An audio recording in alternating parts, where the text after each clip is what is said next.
Hello everyone, extra knowledge में आपका स्वागत है। यहाँ पर आपको UP TET, C TET, super TET, UGC NET, JRF और अन्य सभी प्रतियोगी परीक्षाओं से संबंधित प्रैक्टिस सेट मिलेंगे। तो आज हम आपके लिए लाए हैं एसएससी, सीएचएसएल, सीजीएल, स्टेनो और एमटीएस से संबंधित सामान्य ज्ञान का प्रैक्टिस सेट नंबर 2। तो आइए शुरू करते हैं।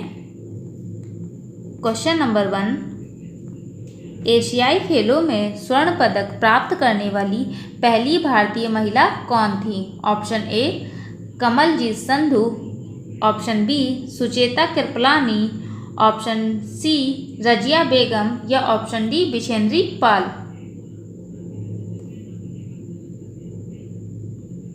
तो यहाँ पे आपका आंसर होगा ऑप्शन ए, कमलजीत संधू को एशियाई खेलों में स्वर्ण पदक प्राप्त करने वाली पहली भारतीय महिला बनी। आइए जानते हैं एशियाई खेलों के बारे में। जैसे कि एशियाई खेलों को संक्षिप्त रूप से एशियाड के नाम से भी जानते हैं। यह एशिया की सबसे बड़ी खेल प्रतियोगिता है और ये 4 वर्ष के अंतराल पे होती है तथा जो पहला आपका प्रथम एशियाई खेल का आयोजन है वो आपका 1951 में नई दिल्ली में हुआ था। उसके बाद नई दिल्ली में 1982 में पुनः इन खेल की मेजबानी की थी। वहीं एशियाई खेलों का अगर नियामक या नियंत्रण या रेगुलेटरी की बात की जाए तो वो एशियाई ओलंपिक परिषद द्वारा अंतर्राष्ट्रीय ओलंपिक परिषद के पर्यवेक्षण में किया जाता है। वहीं अगर बात की जाए 18वीं एशियाई खेल जो कि आपका सन 2018 में हुआ है, यह आपका इंडोनेशिया के 2 शहरों जकार्ता और पालमबाग में 18 अगस्त से लेकर 2 सितंबर सन 2018 के बीच में खेला गया था। और इससे पहले अगर बात की जाए इंडोनेशिया में कब खेला गया था तो 1962 में जकार्ता में एशियाई खेलों का आयोजन हुआ था।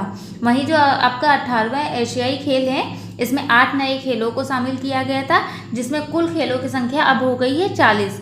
और जो ये एशियाई खेल 18वें एशियाई खेलों का जो मोटो था वो आपका था एनर्जी ऑफ एशिया तथा इन खेलों का शुभंकर भिन्न भिन्न एक चिड़िया, अतुंग एक हिरण और काका एक गैंडे को बनाया गया। वहीं भारतीय ओलंपिक संघ 18वीं एशियाई खेलों में भारत की तरफ से 587 सदस्यों का दल भेजा गया, जिसमें से ध्वजावाहक के रूप में जेवलिन थ्रोवर नीरज चोपड़ा थे। वहीं बात की जाए जो कि आपका 4 साल बाद सन 2022 में एशियाई खेलों की, तो ये आपका चीन हांगझोउ में आयोजित होगा। आइए बढ़ते हैं अपने क्वेश्चन नंबर 2 के तरफ।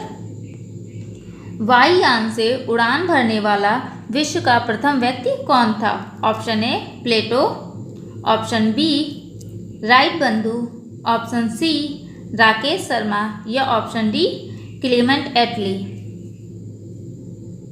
तो यहाँ पे आपका आंसर होगा ऑप्शन बी, राइट बंधु वायुयान में उड़ान भरने वाले विश्व के प्रथम व्यक्ति थे।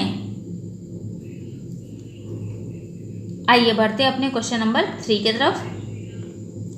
सीपीयू के एएलयू में होते हैं option A RAM space, option B register या ऑप्शन सी बाइट स्पेस या ऑप्शन डी इनमें से सभी।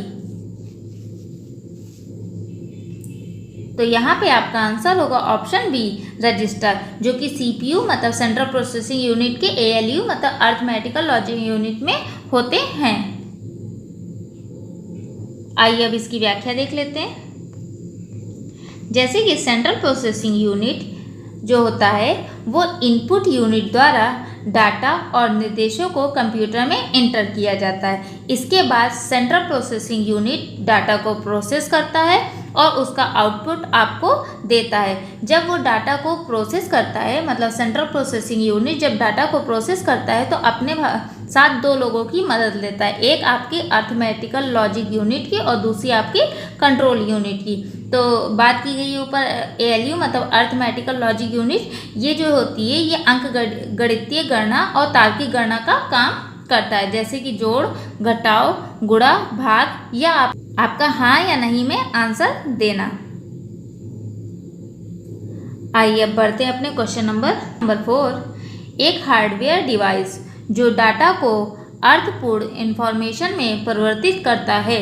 Option A processor, option B input device, option C programmer या option D protector.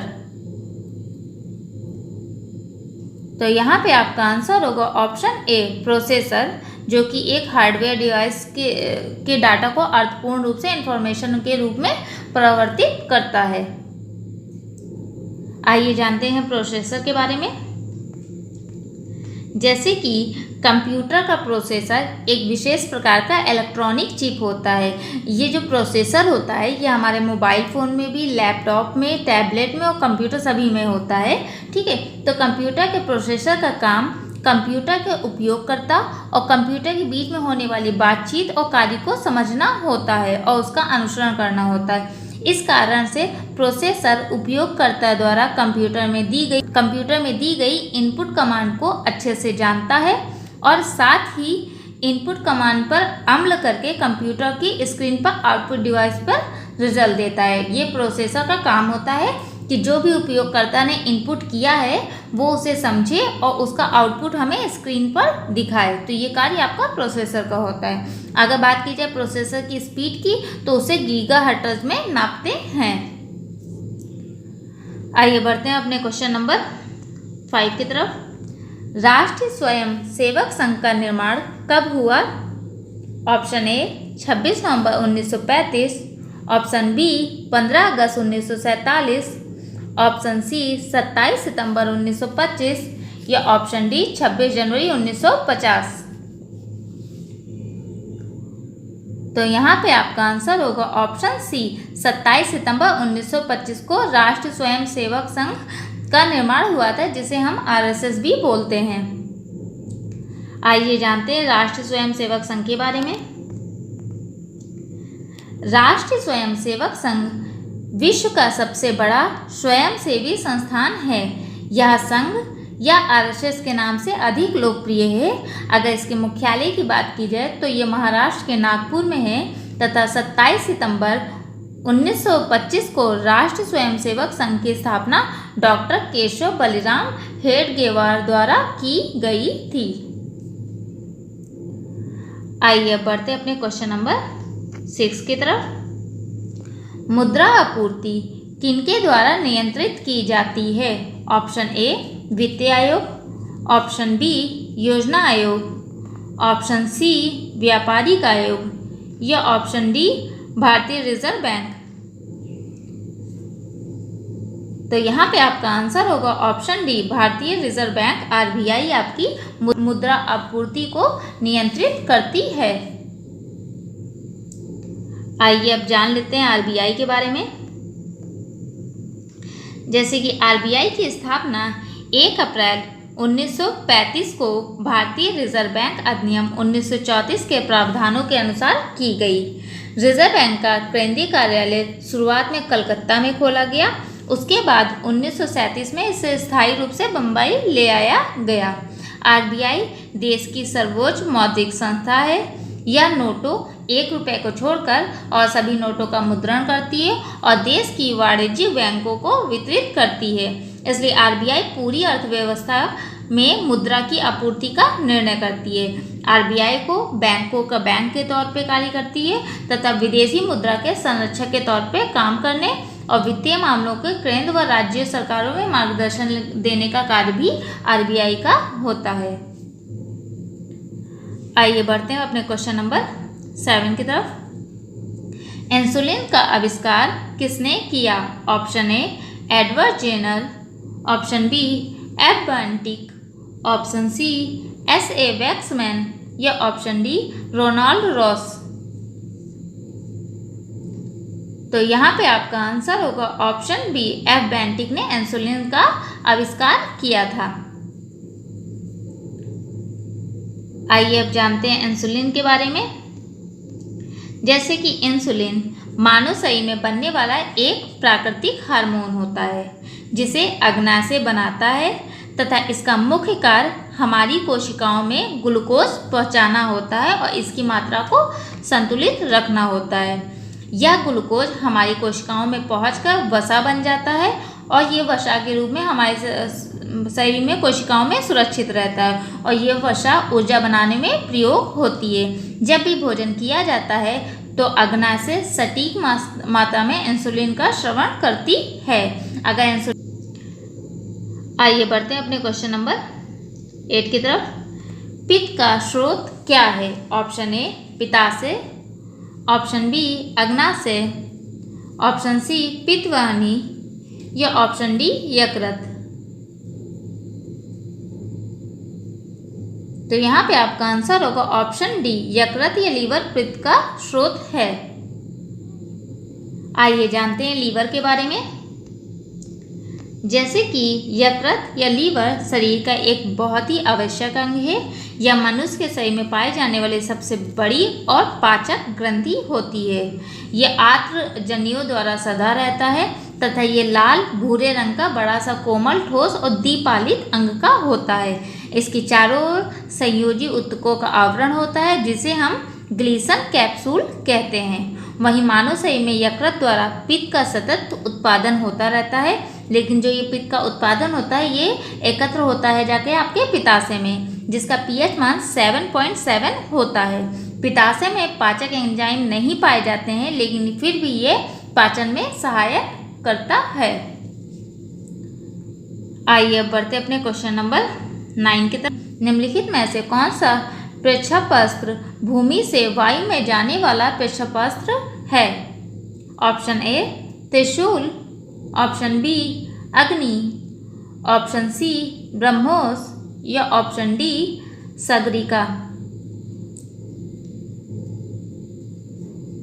Option A त्रिशूल, जो कि भूमि से वायु में जाने वाला प्रक्षेपास्त्र है। आपको हमारे द्वारा लाए गए क्वेश्चंस और उसकी व्याख्या अच्छी लग रही होगी, और अगर आपको लगता है कि हमारे द्वारा लाए गए क्वेश्चंस अच्छे हैं और हमारी मेहनत आपको दिख रही है तो प्लीज़ आप शेयर करें, सब्सक्राइब करें। और आइए आप देखते हैं आपका लास्ट क्वेश्चन, क्वेश्चन नंबर 10। किस देश में विक्रम संवत आधिकारिक कैलेंडर है?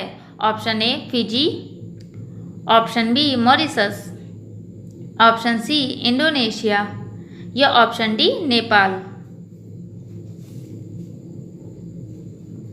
तो यहाँ पे आपका आंसर होगा ऑप्शन डी नेपाल, देश का विक्रम संवत आधिकारिक कैलेंडर है। आइए अब जान लेते हैं नेपाल के बारे में।